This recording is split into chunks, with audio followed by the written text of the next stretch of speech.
Thank you very much for the invitation to be here today. It is wonderful to be here. I'd like to also acknowledge the Wadawurrung people and pay my respects to elders past and present. It's also my practice as a male to always acknowledge the work of women in this space and to acknowledge that I'm working in a women's space and to pay my respects to women who've been working in this space for far longer than I have and whose work it is.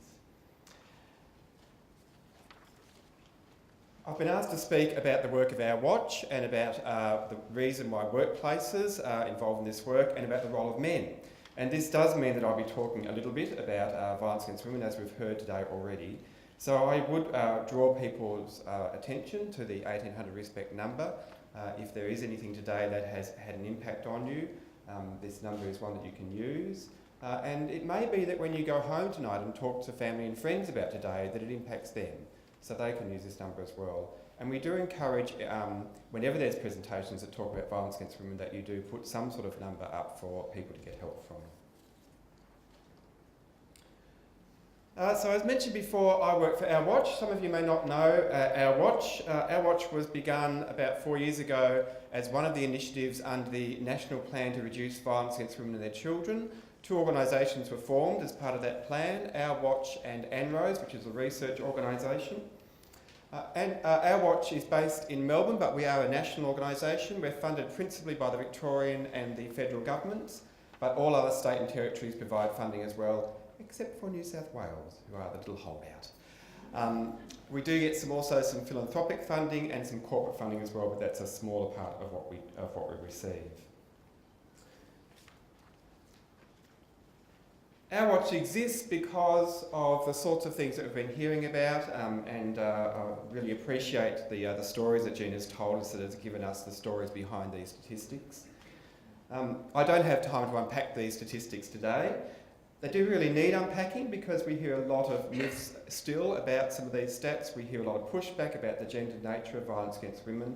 I would really encourage all of you to do your homework about these sorts of figures. The ANROS website has some fantastic information about them.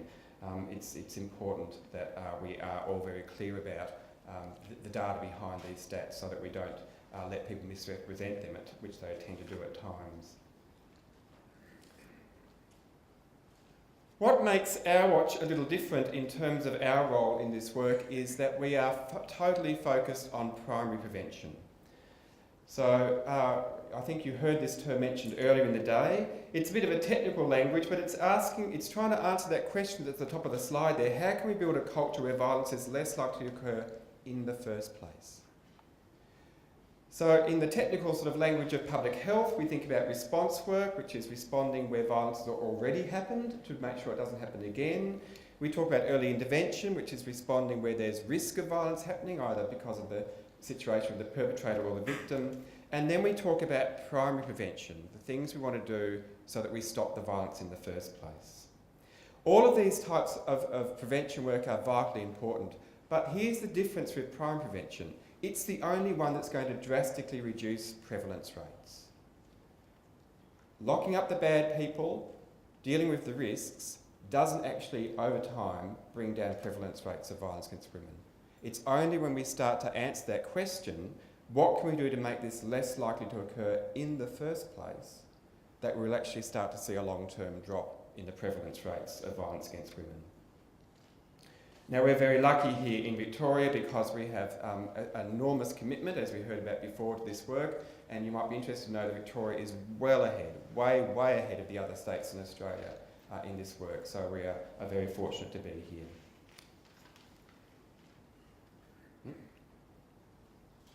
Where have I got to point? Oh, there we go. So fortunately, we actually do know the answer to that question of how we can make this less likely to happen before it occurs. And Our Watch, along with other organisations, have done a massive amount of research. We've looked at the international and the national evidence, we've done consultations, and what has come out of that is very clearly that it is gender inequality that sets the necessary social context in which violence against women occurs. Nothing new for anybody in this room, I know, but it's important that we spell it out, that we have this framework, that we make it clear.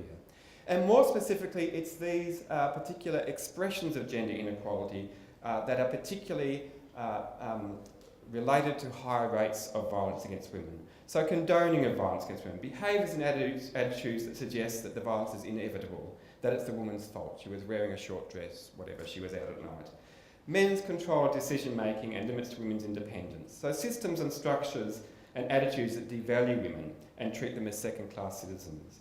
Rigid gender roles and stereotype constructions. Beliefs and behaviours that lock women and men into hierarchical relationships in which men have more power, in which violence is valorised, and women are more likely to be submissive and expect violence as a matter of course. And male-peer relations that emphasise aggression and disrespect towards women. Now again, ideally I'd love, we actually take 2 days to unpack this slide when we do training. I haven't got that time. I really encourage you to go to the Our Watch website and have a look at the evidence. It's all in this document called Change the Story. You can download the whole document from our website and you can read more about it there, and there's even further supporting documents that go behind this as well. And to finish about Our Watch, it's a complicated slide, I know that you can't read all that, but basically we work across policy, we work across communications, and we work across practice to build capacity and momentum. We're a backbone organisation. We don't actually do the stuff ourselves, we try and make it easier for you to do the stuff that needs to happen by developing policies and so forth. Now, here, that should have a little circle around workplaces, and it's gone missing. We also identify that we need to do this work in a number of places, and lo and behold, workplaces is one of those areas that we need to do this work. So let's talk about workplaces. Why workplaces? What's the role of workplaces in promoting gender equality in order to prevent violence against women? So there's a couple of reasons. There's 3 reasons I want to focus on. The first is that 2/3 of us spend 1/3 of our time at work. Workplaces are a microcosm of society, and we learn a lot about the social norms, the expectations of our behaviour, what's acceptable, what's not acceptable. We learn and we reinforce them and we practice them in the workplaces. So if you spend 40 hours in a workplace where there's respect and that respect is a deep part of the culture, then you're more likely when you leave work to also be respectful. If you spend 40 hours in a workplace where there's constant sexist jokes, you will absorb that as part of your norms, part of your expectation of the way you behave, and you'll continue to perpetuate that behaviour outside of work as well. So, put simply, workplaces are places where we practice and learn what's acceptable and what's normal in our lives. The second reason, and this has been touched on very much already today, is that work itself is a highly gendered phenomenon in our society. And again, both Jane and Gina have given us many great examples of this already. Here are some of the differences listed on this slide, which we've already heard much about, the gendered occupations and so forth. Really fascinating example of the way these play out happened just last week. A large number of unions in Australia have been working to see an increase in the wages of childcare educators, who take home an average of $21 an hour, which is about half the average pay in Australia. And last week, the Federal Fair Work Commission dismissed these attempts and closed down the debate. They argued that despite the fact that 97% of childcare educators are female and earn significantly less than the rest of the population, that the unions had failed to provide any evidence whatsoever that gender inequality was behind childcare work being undervalued. So that's that stuff playing out at that systemic policy level.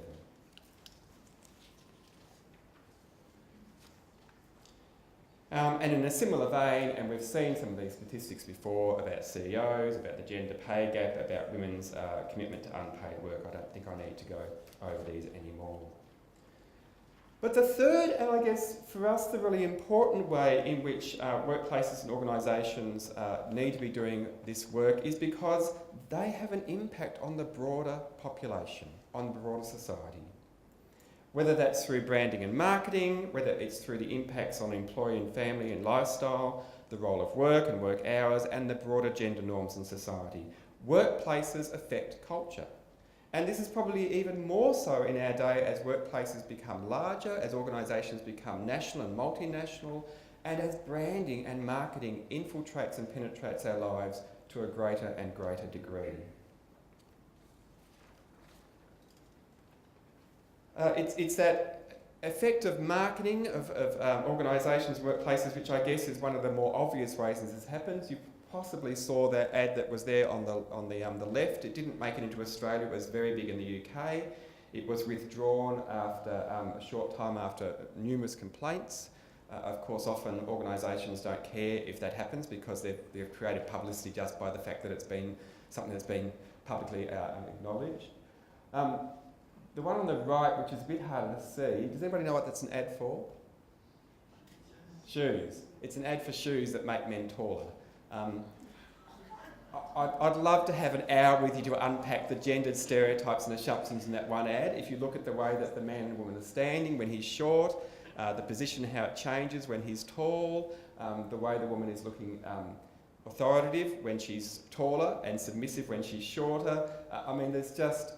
Where do you go? That's an ad which you'll see in airplane magazines. I've seen it in a number of places. It's out today in Australia.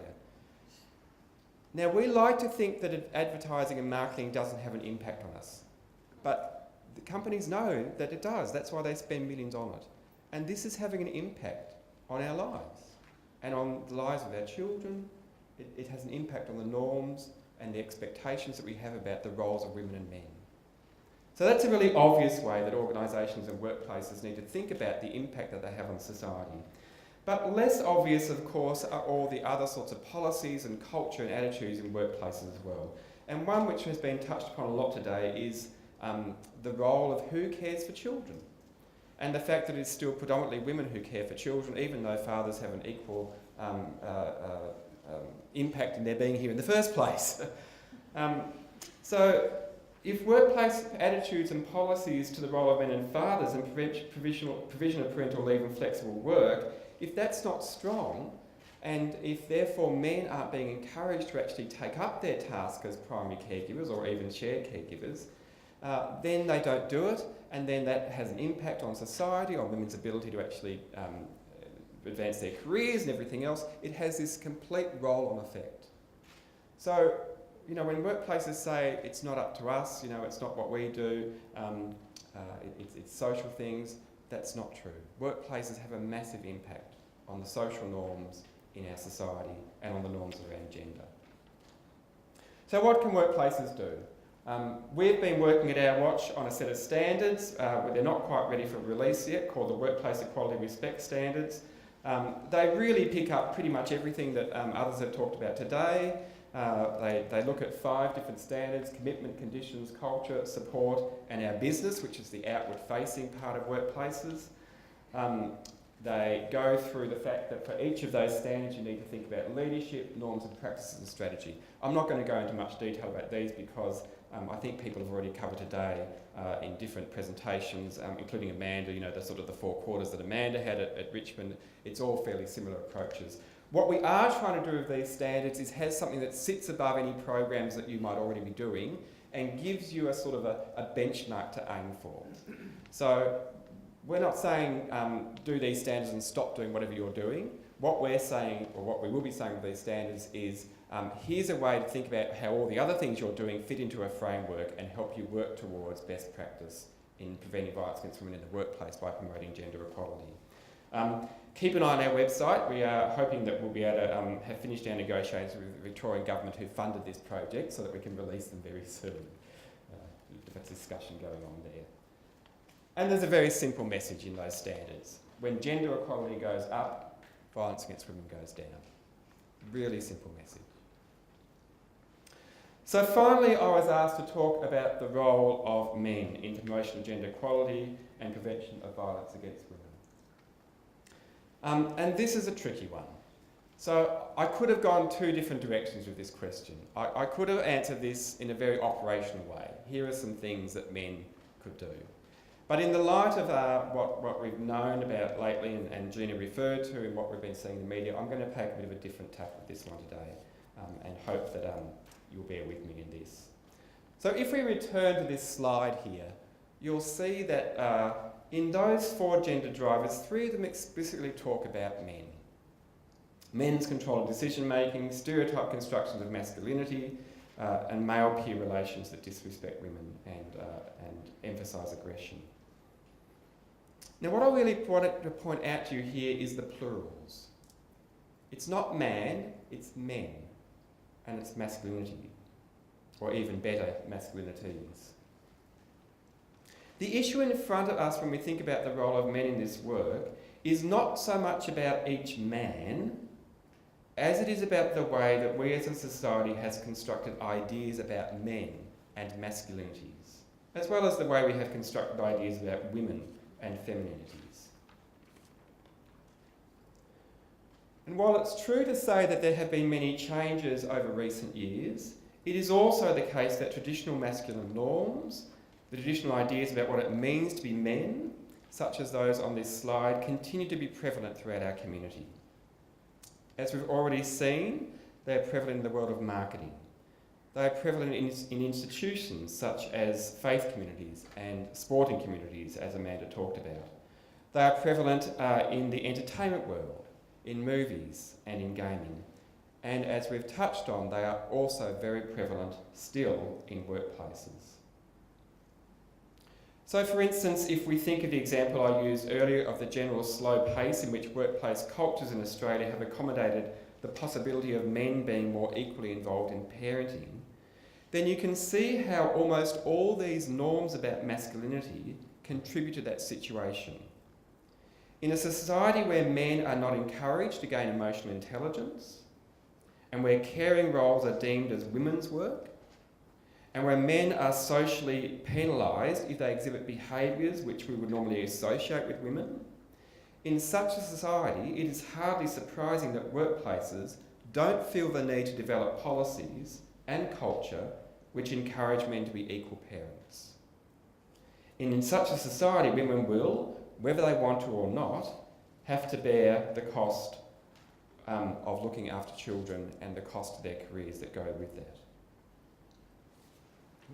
I have some more words on the back of that page that have gone. So while we need to hold men who harm women accountable for their actions, we also need to recognise that the behaviours that we've been hearing so much about lately in the news is in many ways a very predictable outcome of a society that for too long has left unexamined the ways in which our ideas about men and masculinities have shaped generations of men for the worse. And again, the stories that Gina told us are great ones of that. And I had a little story. Have I got time for a little story? I think I probably have. Talking to my neighbour last night. And it's amazing how when you do this work, how the stories come out all the time. Talking to my neighbour last night. Just the other day, he was driving home. He pulled up at the lights behind a couple of cars, and the car in front of him, a man jumped out, walked up to the car in front of that, leaned in the window and punched the woman in the face. She had her 3 children in the back. My neighbour jumped out and went to see what was going on. By this time, the bloke had actually got back in his car and sped off. And my neighbour said to the woman, "Is this your partner?" She said, "No, I've never met him before in my life."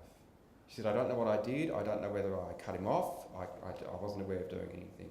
Her kids are screaming. What sort of society are we where, for whatever reason, that man felt justified in punching a woman he didn't know in the face in front of her children?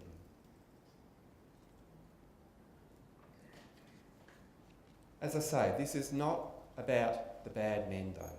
This is about a phenomenon of the way that we, as a society, have generated expectations about masculinity and about men.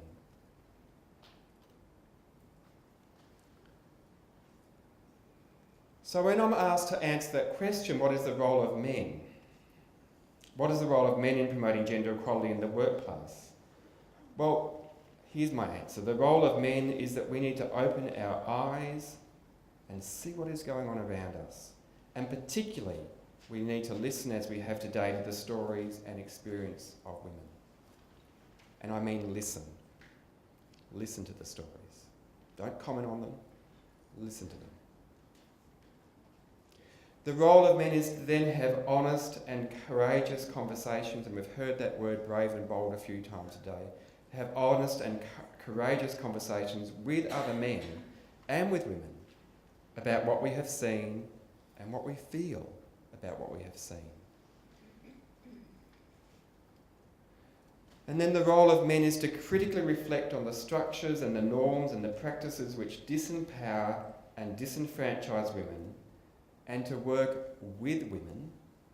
And that's vitally important as well, because there's a tendency for men to think they know the answer to this and to go off on their own to solve the problem. No, we need to work with women to build new structures, structures that are fair, structures that enable everyone to flourish. And then finally, the role of men is to call forth out of each other a deep and compassionate humanity. We need to lift the bar, men, on what we expect of ourselves. A deep and compassionate humanity that promotes equality and respect, a humanity that does not tolerate any form of violence.